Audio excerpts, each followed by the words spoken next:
Meus irmãos, vocês já viram que o banner está diferenciado, né? O pastor Marco fez aí. Nós vamos dar início aqui ao estudo da carta de Tiago. Quantos daqui já leram a carta de Tiago? E já viram ali conselhos bem práticos, bem incisivos, bem diretos, que nós somos desafiados ali ao lermos essa carta. A ideia nossa hoje, meus irmãos, é nós darmos, digamos assim, um sobrevoo panorâmico na carta de Tiago. Nós vamos tentar falar a autoria, destinatário, a intenção, o propósito, o que nós podemos aprender com essa carta, alguns desafios dela ao longo da história, o que ela tem a ver com a minha e com a sua vida. E, se Deus quiser, nos próximos nós vamos então caminhar, descer, né, e caminhar um pouco mais detalhadamente. Mas é muito importante nós, antes de estudarmos, nós temos conhecimento do que se trata, do porquê, dos desafios, do propósito da carta, para que quando você lê a carta na sua casa, e eu também, nós possamos ter um pouquinho de uma dimensão um pouco maior do que está acontecendo, do propósito, da finalidade dessa carta. Então, nós vamos começar aqui lendo o verso 1 do capítulo 1 de Tiago, que diz assim, Tiago, capítulo 1, verso 1. Tiago, servo de Deus e do Senhor Jesus Cristo, às 12 tribos que se encontram na dispersão, saudações. Então, a primeira intenção aqui nossa é tratar com os irmãos a autoria. Quem é esse Tiago que escreve essa carta?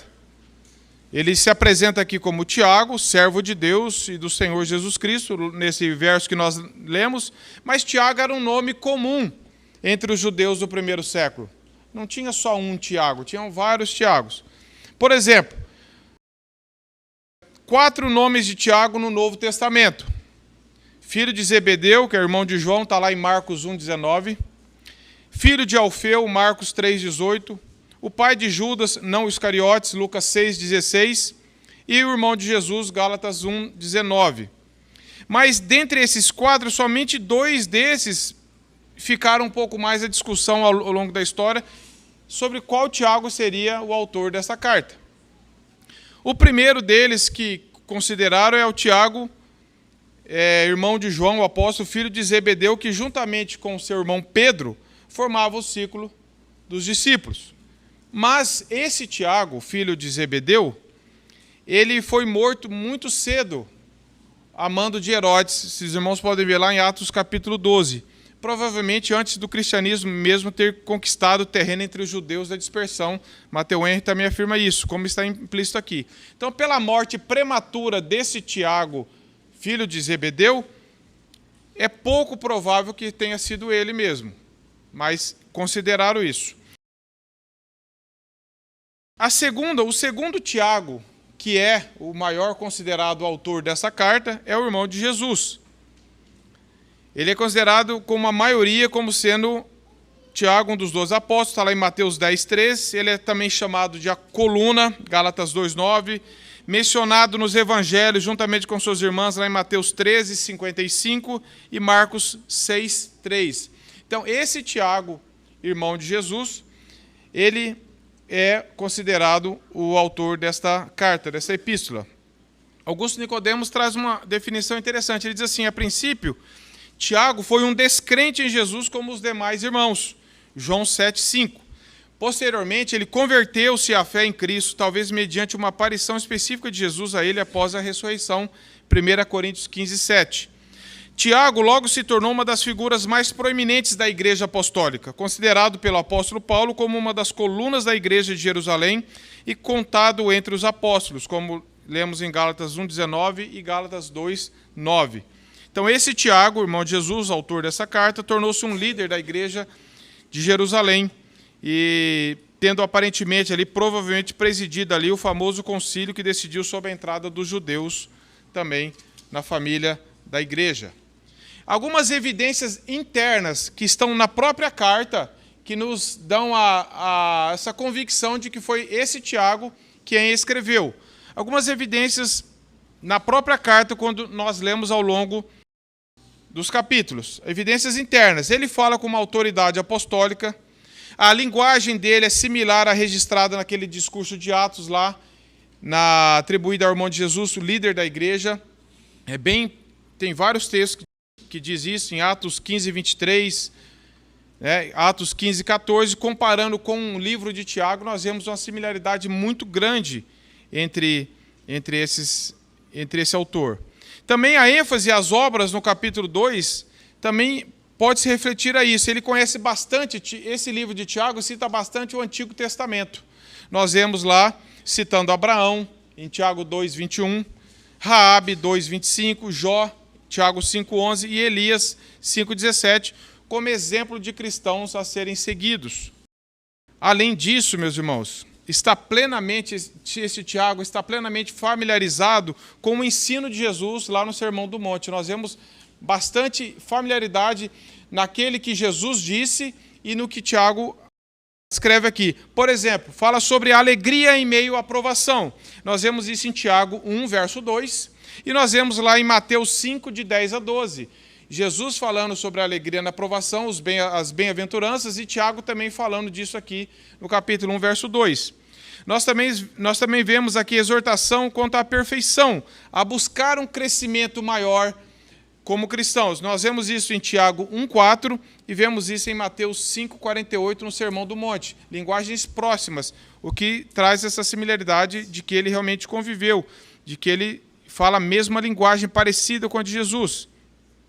O pedido por dons, Tiago 1, verso 5, também nós vemos lá em Mateus 7, 7. Condenação da ira, Tiago 1, 20, Mateus 5, 22, textos bem similares. Acerca do ouvir e praticar, que é um dos versículos mais conhecidos do livro de Tiago, quando ele fala assim, tornai-vos, pois, praticantes da palavra e não somente ouvintes. E Jesus fala isso em Mateus 7, 24, comparando aquele que constrói a casa sobre a rocha, aquele que pratica, aquele que ouve e não pratica, e aquele que ouve e pratica. Então nós vemos essa mesma linha de raciocínio. Também nós vemos a necessidade de se cumprir toda a lei, Tiago 2,10 e Mateus 5,19. Bênçãos por se demonstrar misericórdia, nós vemos isso em Tiago 2,13 e Mateus 5,17. Bênçãos por causa da pacificação, Tiago 3,18 e Mateus 5,9. Fala exortação sobre amor a Deus e amor ao mundo, Tiago 4,4 é um versículo muito forte, que ele diz assim, infiéis, vocês não sabem que a amizade com Deus é inimizade com o mundo? A amizade com o mundo é inimizade com Deus? E ele vai falar essa mesma coisa quando Jesus fala em Mateus 6,24, que ninguém pode servir a dois senhores. Não tem como você conciliar as duas coisas. Ensinos semelhantes. Depois ele também fala sobre a bênção por causa da humildade, Tiago 4,10, comparado com Mateus 5,5. Condenação do juízo contra outras pessoas, temerário, Tiago 4, 11 e 12, Mateus 7, de 1 a 5. Depois ele fala sobre a traça e a ferrugem corrompendo a riqueza terrena. Tiago fala isso no capítulo 5, verso 2, com Mateus 6, 19, Jesus falando lá. Depois fala como profeta, como exemplos, Tiago 5, 10, Mateus 5, 12. E a condenação de juramentos, Tiago 5, 12 e Mateus 5, 33 a 37. Por que eu trouxe esses paralelos? Para nós vermos que as evidências internas da carta apontam para esse Tiago, irmão de Jesus. Também o estilo da carta, com perguntas retóricas, semelhanças bem vívidas que Tiago usa aqui, interlocutores imaginários, ilustrações e conceitos da vida tirada da Palestina. Nós vamos ver que Tiago usa bastante exemplo do dia a dia, como Jesus mesmo fazia também. Algumas evidências externas são, ao longo da história da igreja, muitos homens de Deus estudaram e atribuíram essa carta de Tiago a esse Tiago, irmão de Jesus. Então nós podemos trabalhar isso com segurança. Esse Tiago, ele foi conhecido também por sua piedade, meus irmãos. Esse Tiago, autor dessa carta, ele foi apelidado de o justo, porque ele tinha uma piedade muito grande com relação a Deus. Ele era um homem muito temente a Deus. E foi atribuído um apelido que, na verdade, era um reconhecimento, da piedade dele, como sendo o Tiago joelhos de camelo, de tanto que ele orava. e tem esse registro na história. E eu fiquei pensando qual a comparação seria dada a nós cristãos hoje, se fosse levar em consideração a nossa vida de oração. Ou essa questão de ele ser uma pessoa considerada por todos, ambiente da igreja até fora, como uma pessoa temente a Deus, uma pessoa de bom testemunho. Então, ele era um homem realmente que Deus usou muito para escrever essa carta e para ser um líder da igreja. Destinatários dessa carta, data e ocasião. Os irmãos viram aí no verso 1 que Tiago diz assim: Tiago, servo de Deus e do Senhor, às 12 tribos que se encontram na dispersão. Essa carta de Tiago, meus irmãos, a maioria também entende isso, que não foi uma epístola, uma carta endereçada a uma única igreja, para tratar de um problema específico de determinada igreja.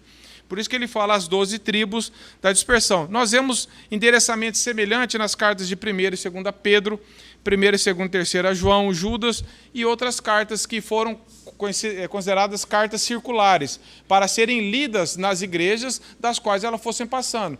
E a carta de Tiago era considerada quase como um sermão a ser lido nas igrejas, por tratar de mensagens bem diretas, bem vívidas, e onde ela fosse lida, ela ia tratar com problemas como ela trata conosco hoje quando nós a lemos. Questão de praticar a palavra, do uso da língua.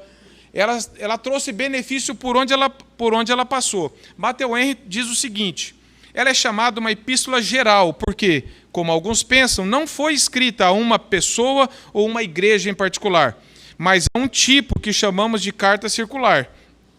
O professor também Carlos Oswaldo Cardoso Pinto, ele é um doutor na literatura do Novo Testamento, ele diz assim: o ponto de vista mais provável é que esta carta foi endereçada aos cristãos judeus que viviam fora da Palestina, cuja assembleia poderia ser chamada ao mesmo tempo de sinagoga, capítulo 2, verso 2, e também de eclesia, capítulo 5, verso 14. Pessoas bastante monoteístas que lutavam com avareza, desprezavam os pobres e problemas tipicamente judeus. Porque eles eram recém-convertidos e todos os lugares aconteciam esses tipos de problemas. Então foi uma carta que a gente chama que foi endereçada, ela foi lida a algumas igrejas. E essa expressão dispersão se refere assim àqueles judeus que haviam sido espalhados pelo Oriente Próximo por causa da perseguição. Eles tinham sido espalhados, então não se encontravam em um lugar apenas.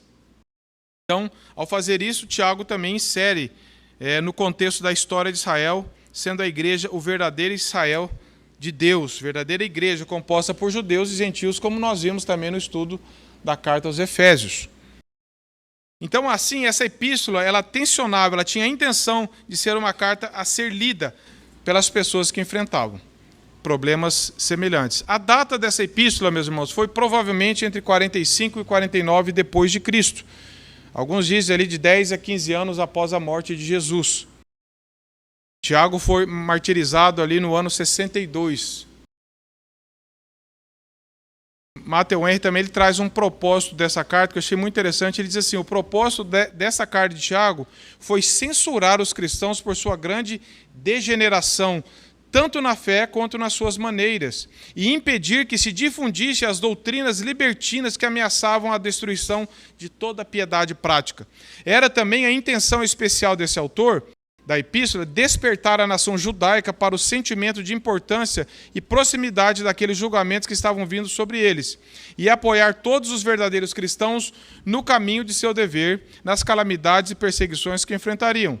As verdades colocadas são muito significativas e devem ser mantidas. E ele diz assim: e as regras para a prática, como afirmadas aqui, são tais que devem ser observadas em nossos tempos e em nossas épocas também.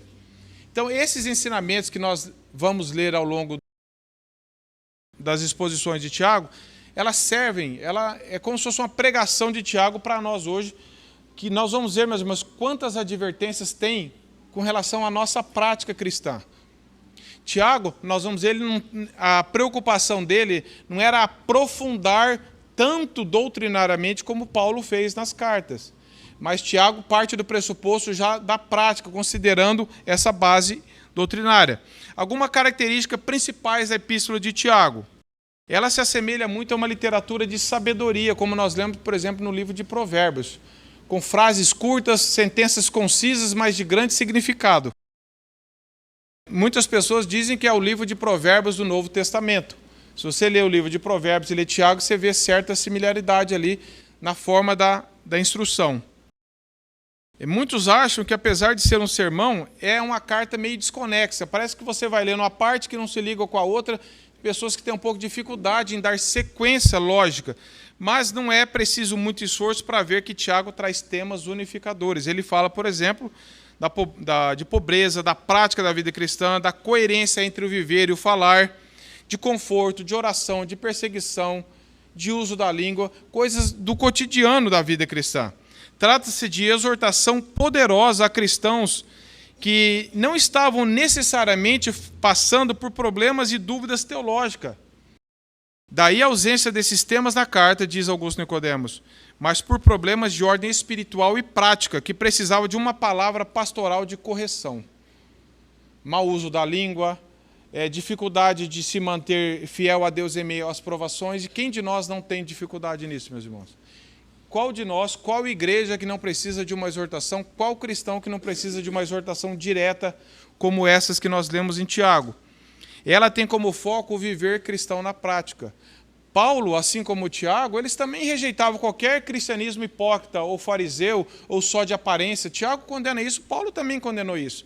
Aliás, a Bíblia é o livro que mais condena a hipocrisia.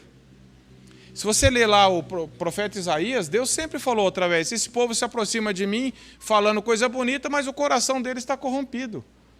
Paulo também, embora foi muito mais fundo doutrinariamente, a Bíblia é o livro que mais condena a hipocrisia, o legalismo, a religião de aparência.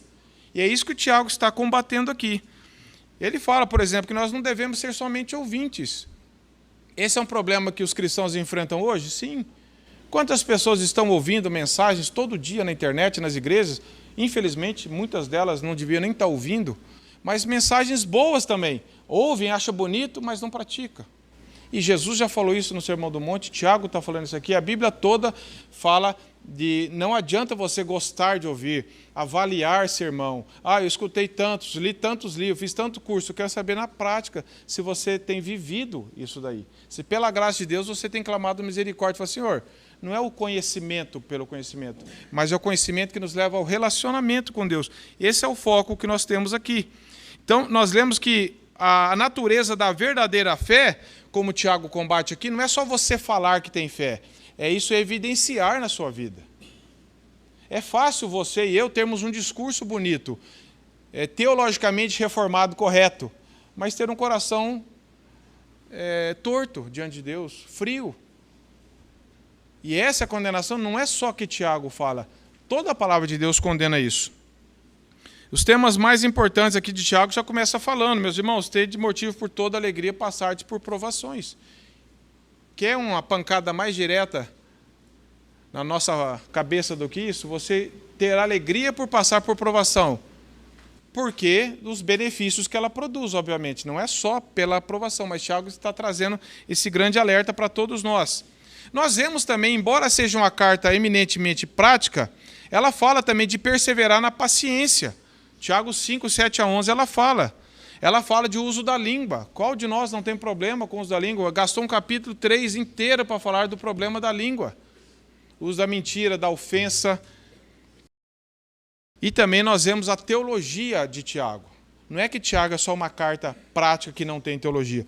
Por exemplo, como que ele se apresenta aqui na carta, meus irmãos? Tiago, servo de Deus e de nosso Senhor Jesus Cristo. Ele já se coloca numa condição de servo, e ele coloca em igualdade Deus e Jesus Cristo, que é o que a Bíblia fala, sendo da mesma natureza.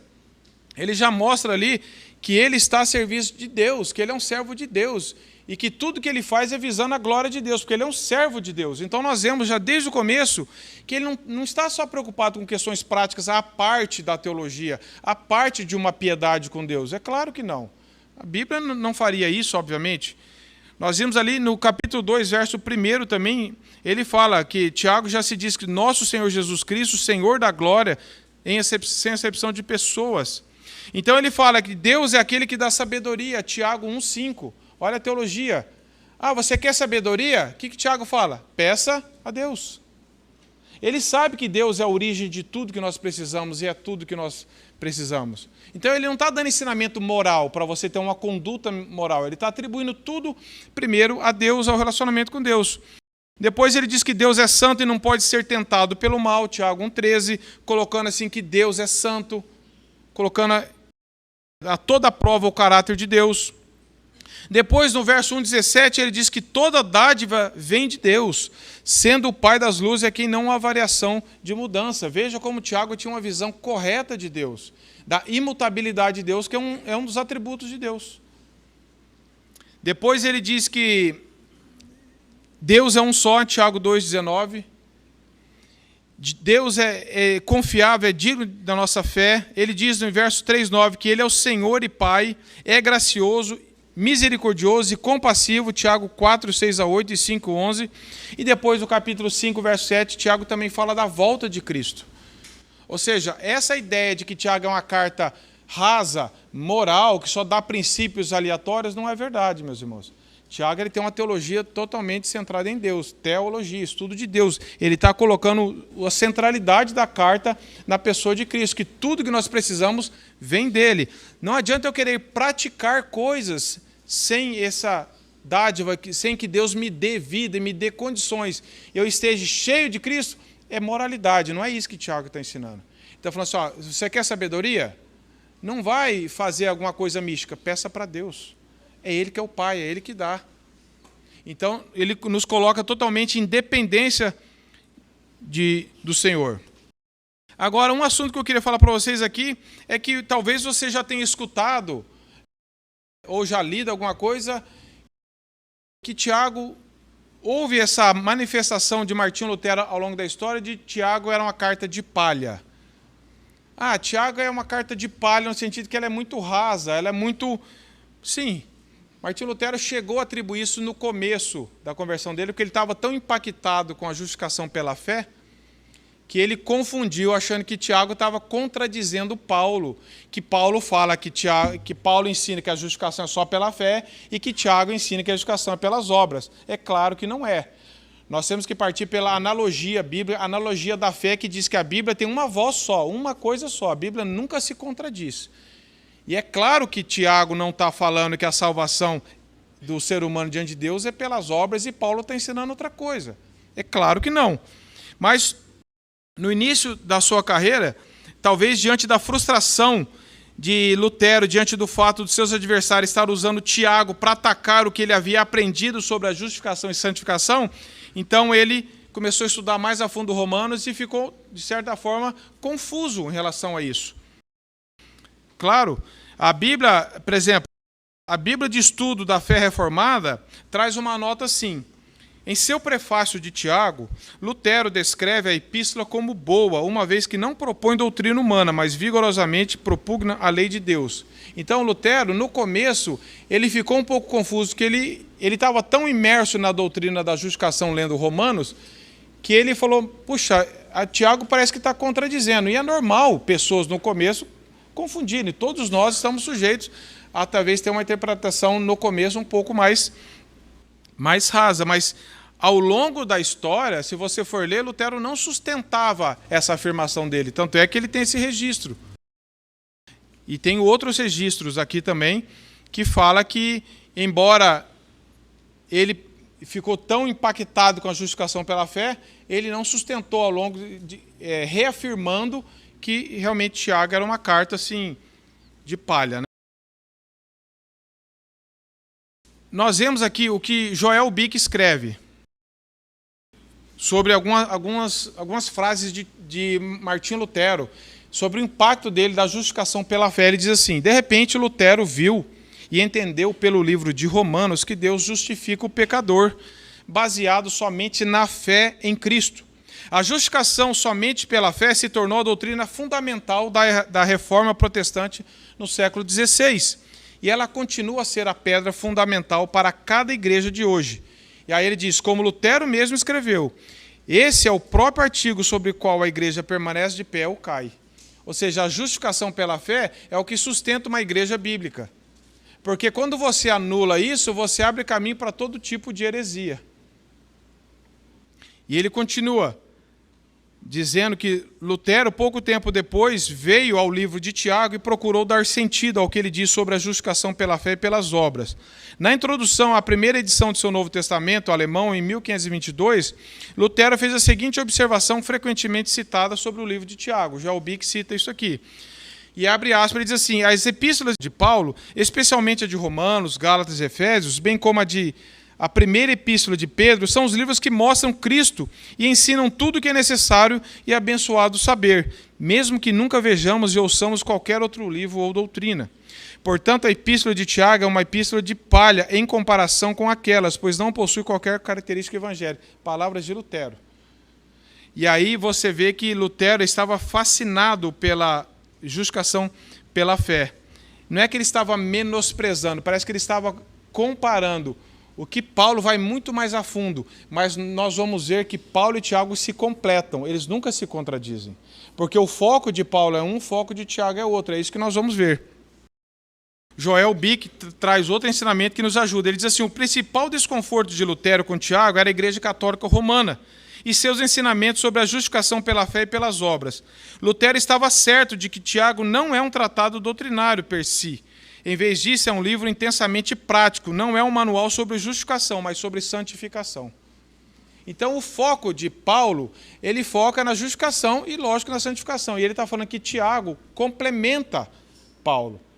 Então, nós temos que ter um olhar para a Bíblia, meus irmãos, como esse que eu falei, que os reformadores levantaram essa questão, a analogia da fé, ou seja, a Bíblia toda é uma voz só, ela nunca se contradiz.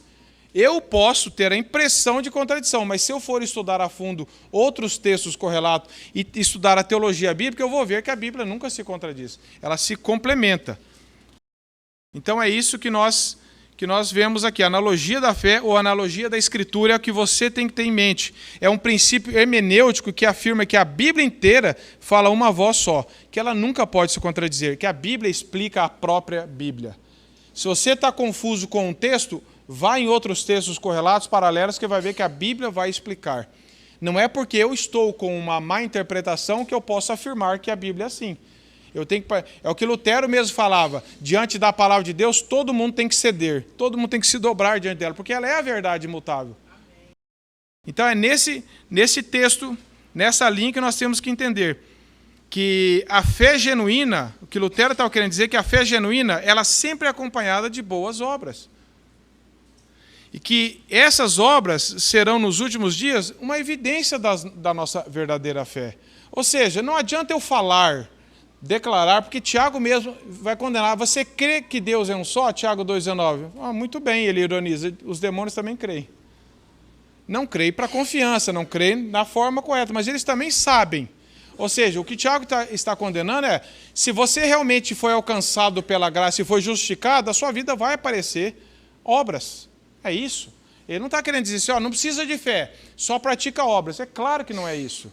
Se você ler Tiago, a própria carta de Tiago vai te convencer de que isso é mentira. E se você estudar a Bíblia, então, não tem nem como chegar a essa conclusão. Tiago 2,22, por exemplo, oferece um exemplo de Abraão. E as obras de Abraão comprovam a fé. Para Paulo, a justificação diante de Deus aconteceu lá em Gênesis 15. Quando Paulo cita Abraão, lá quando Deus chamou Abraão, ele foi justificado, a justificação perante Deus aconteceu em Gênesis 15. Depois, Tiago, há mais de 30 anos, quando Abraão ofereceu Isaque, ele evidenciou a sua fé em Cristo. Ou seja, perante os homens, ele mostrou que aquela fé dele, de Gênesis 15, era verdadeira. Porque ele não temeu obedecer a Deus. Ele teve obras, porque a fé dele já tinha sido alcançada no coração. Então, vamos dizer assim, diante de Deus, Abraão foi justificado somente pela fé, como todos nós. Só que quando a justificação ela é verdadeira, ela vai aparecer diante dos homens as obras, as evidências dessa fé. É isso que Tiago está dizendo.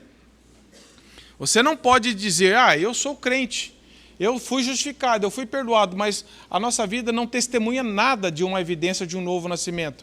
Os frutos ainda são de uma velha vida, os pensamentos de uma velha vida, tudo é de uma velha vida, mas eu falo que eu fui justificado. Justificado do quê? Perdoado do quê?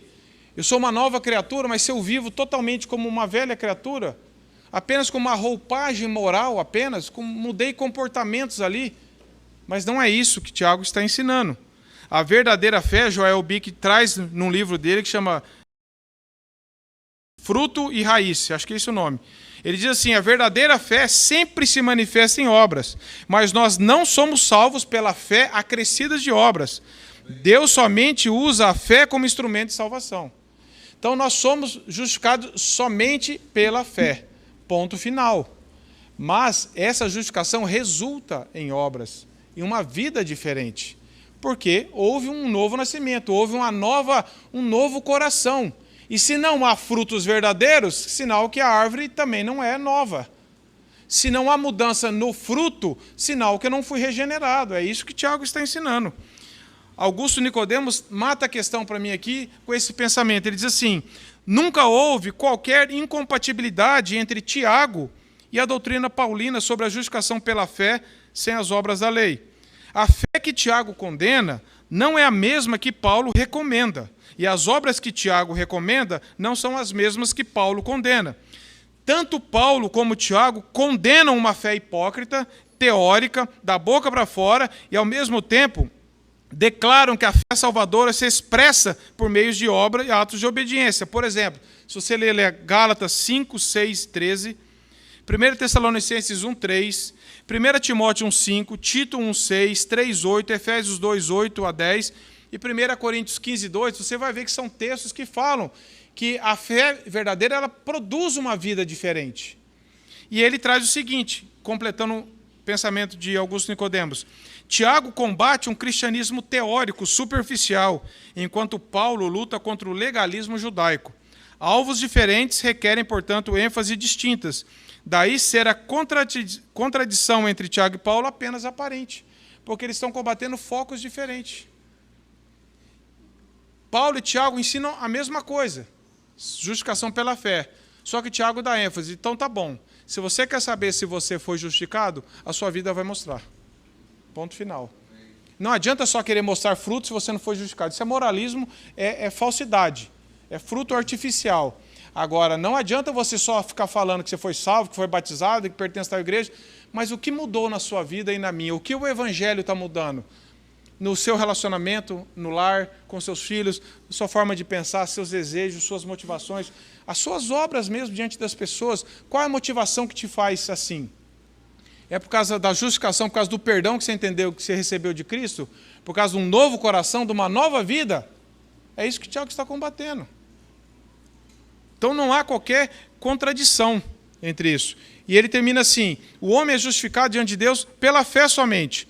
Contudo, ele é justificado diante dos homens, ainda lendo Nicodemos, pelas obras que ele pratica em decorrência da fé. As obras são parte integrante da fé que salva, são o outro lado da moeda. A fé é a seiva que corre invisível dentro da vida da árvore e a mantém viva. E as obras são fruto, a manifestação visível e externa da vida que existe na árvore. Fé salvadora e obras vão juntas e são inseparáveis. Onde há uma, certamente se encontra a outra.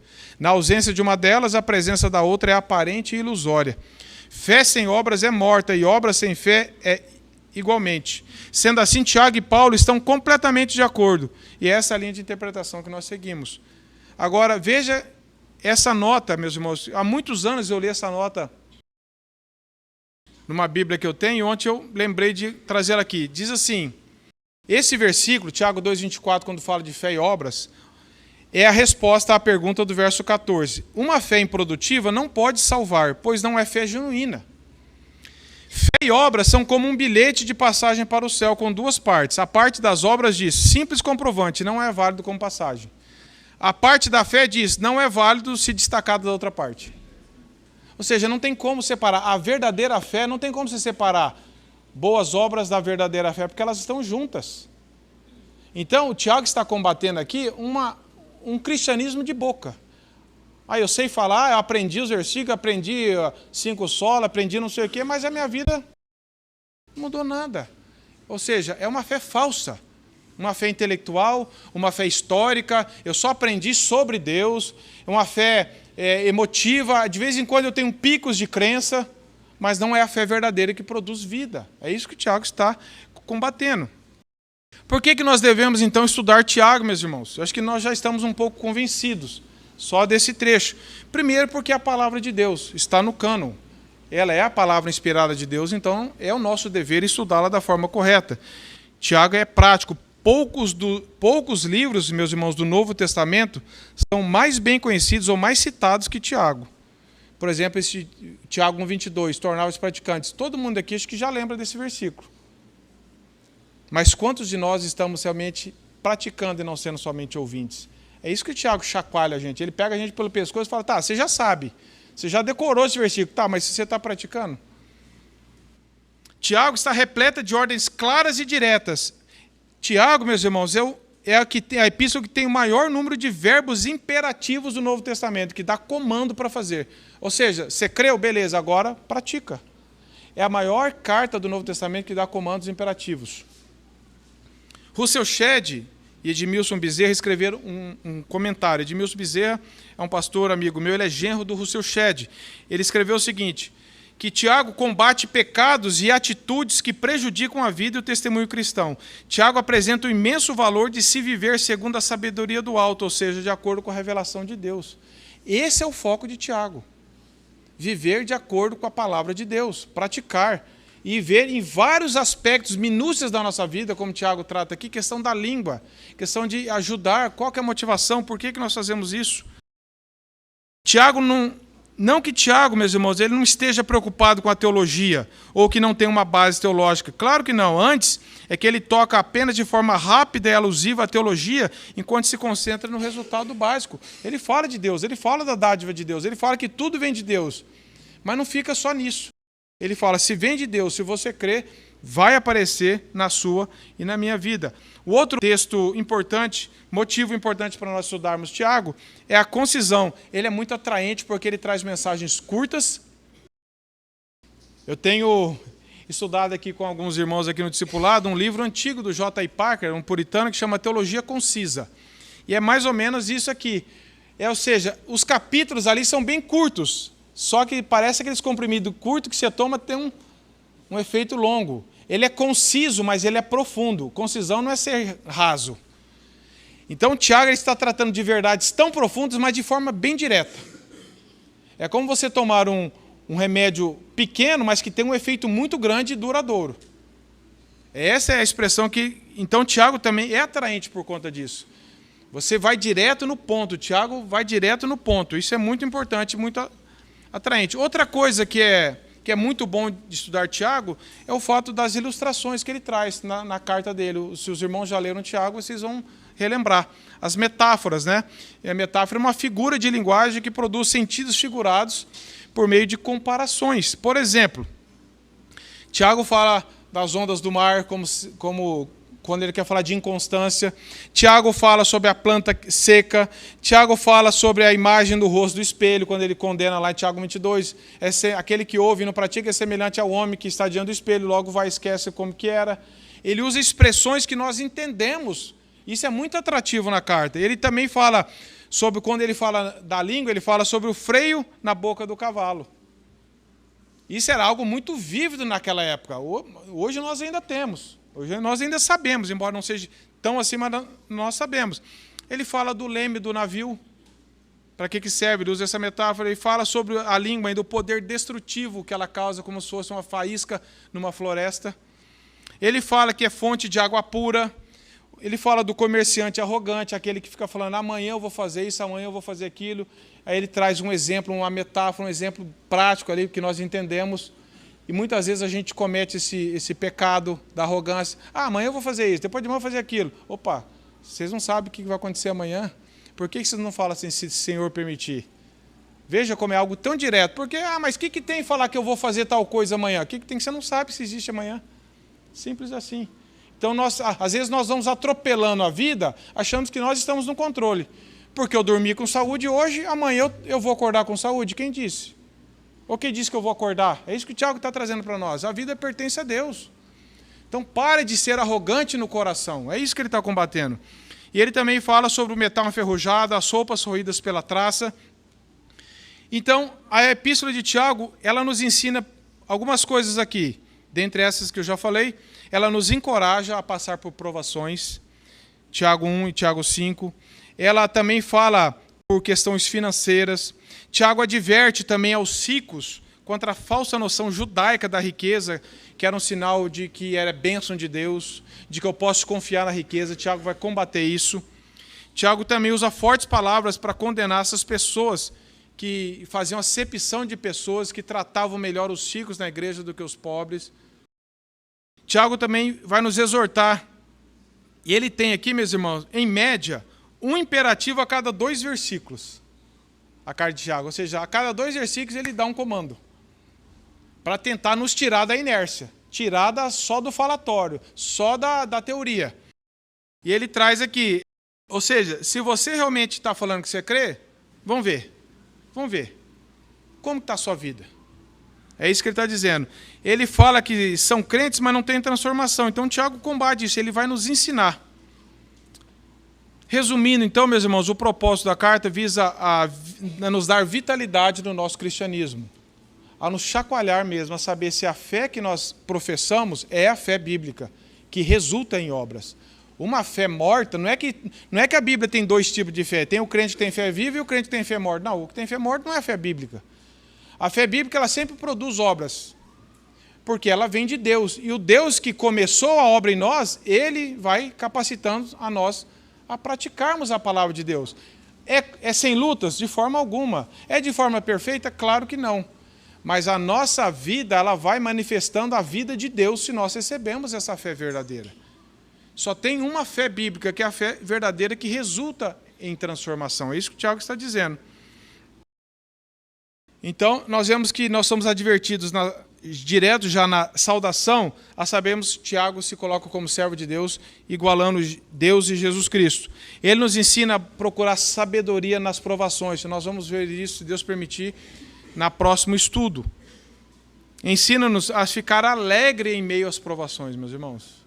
Muitas vezes nós passamos pelas provações murmurando. Eu passei pela provação, mas como que você passou? Saiu do mesmo jeito? O alvo da provação é nos tornar mais parecidos com Cristo. E Tiago vai falar assim, vocês têm que ter alegria, porque Deus usa isso para moldar o caráter dele. E vai produzir vida em vocês, se vocês usarem da forma correta. Se Deus trabalhar na vida de vocês. Ele fala com relação à tentação. Não culpe Deus quando você está sendo tentado, porque Deus não é tentado pelo mal e ele a ninguém tenta. Depois Tiago também fala do teste da ira, que é uma falta de domínio próprio, o uso da língua. E por fim, meus irmãos, Tiago visa encorajar a aplicação do cristianismo à vida diária, apresentando respostas certas para questões da nossa vida diária. Então, o nosso grande desafio, meus irmãos, ao ler essa carta, e eu quero transmitir isso aqui para os irmãos, e o foco que eu queria dar hoje, terminando, é o capítulo 1, 22. Que tudo que nós aprendemos nessa carta, e em todas as mensagens que nós ouvimos aqui, o foco é tornar-vos, pois, praticantes, e não somente ouvintes. Por quê? Porque se vocês ficarem só ouvindo, vocês estão enganando a vocês mesmos. Às vezes a gente acha que está enganando os outros, mas nós estamos nos enganando. Então, cada mensagem que você e eu escutarmos, cada vez que nós formos para a palavra de Deus, para ler a palavra de Deus, clame ao Senhor, Senhor, eu não quero ser apenas um leitor, um ouvinte. Me dê um coração de praticante. Eu também não quero, porque você querer praticar sem teologia é pragmatismo, é moralidade. Você precisa primeiro ser ganho pela verdade. Você precisa primeiro crer em Jesus. A Bíblia não está falando assim, Deus não veio aqui, deu um livro e falou, se vira e pratica. Na volta eu vou fazer uma prova, quem passar, passou. Ele veio e deu a vida dele por nós, porque se ele não desse a vida dele por nós, nós não teríamos vida e não teríamos nem interesse, nem condições de praticar nada. Então, o que o livro de Tiago trata é o seguinte, primeiro, você é um cristão? Você é um servo de Deus, como Tiago se apresenta aqui? Você já entregou sua vida para Cristo? Você já confessou que somente Jesus é o teu Senhor e teu Salvador? Você foi justificado, ou seja, você foi perdoado, você foi reconciliado com Deus? Você desfruta de paz com Deus ou você ainda está tentando praticar coisas para ver se Deus te aceita no final? O que Tiago está ensinando é que, primeiro, ele já é um servo de Deus.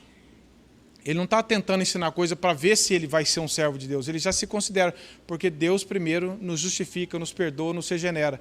Para a partir daí, mediante o Espírito Santo, nos capacitar a viver a vida cristã.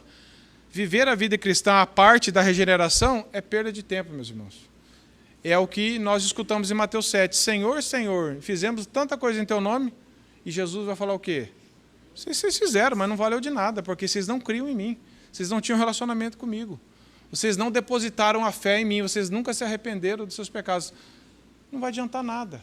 Então, a prática da palavra de Deus, ela é resultado de uma justificação que aconteceu no meu e no seu coração. Então, ela é um termômetro. Senhor, que tanto só que eu estou sendo ouvinte? Que tanto só que eu estou sendo um bom leitor? Senhor, me dê graça para praticar, para ser um praticante. Sabe por quê? Porque ele diz assim, ó, tornai-vos, meus irmãos, porque ninguém nasce. Todo mundo gosta de escutar e de ler, mas de praticar é só a graça de Deus. Você pode ser um cara que gosta de ler, que gosta de estudar, ter mestrado, ter PhD e não praticar nada da palavra de Deus. É só Deus quem pode nos tornar praticantes da palavra de Deus. Então, pela graça de Deus, esse fica o alerta para nós e que ao estudarmos essa carta de Tiago, Deus possa nos levar a realmente nos render a Ele, a clamar por misericórdia, para não entrarmos num ativismo, achar que eu vou conseguir fazer as coisas, só seguir esse conjunto de regras. A Bíblia nos chama para um relacionamento primeiro com Deus. E a partir daí, Deus vai colocando vida em nós.